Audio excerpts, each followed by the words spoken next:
And in other parts of the world and in this country today, a record-setting storm system will deliver another day of wet weather for tens of millions of people on the East Coast. This rain is no joke. Heavy rains flooded roads and parking lots in Maryland yesterday. Baltimore is having its second wettest month on record. The floodwaters swamped homes in Pennsylvania.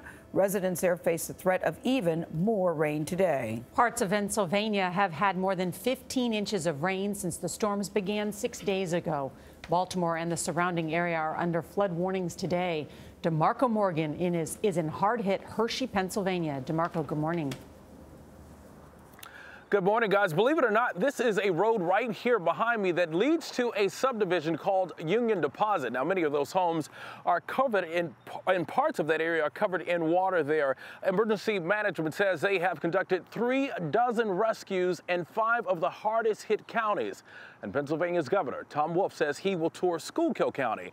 That's an area that suffered significant damage. Parts of Pennsylvania remain underwater as a relentless storm offers no rest for waterlogged residents. Pennsylvania's Department of Transportation says 97 roads were closed as of Wednesday afternoon. Views from high above show the pockets of flooding and swollen waterways. I was surprised how quick the creek came up, and I'm just hoping it goes down enough to absorb the next storm that's coming in. Hershey Park remains closed today due to the weather impact on roads and bridges leading into the park. Just north, Knoebels Amusement Park also shut down after floodwaters rushed into the complex. As soon as we get one thing cleaned up, it seems like something else goes down. In Baltimore County, Maryland, a break from the rain means a rush to clean up. Crews cut apart massive trees that came loose from the soaked ground. And some of the crest gates of the Conowingo Dam were open to reduce water levels.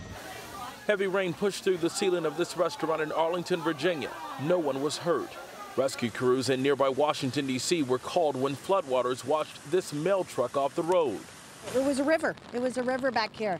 But this definitely has put a damper on things. In North Carolina's Outer Banks, they've even started pumping the water out of the roadway and into the ocean in an effort to reduce the flooding.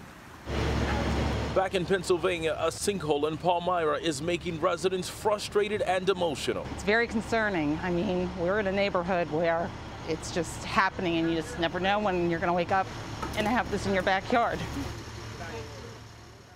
We do want to point out that the Red Cross has 2 shelters open, including one here in Hershey. As for the Swatower Creek right here behind me, it actually crested overnight, but won't go below flood stage until sometime on Saturday. When it comes to rain, you can expect more sometime next week. Norah? Wow, DeMarco, where you're standing really gives a sense of that flooding. Thank you so much.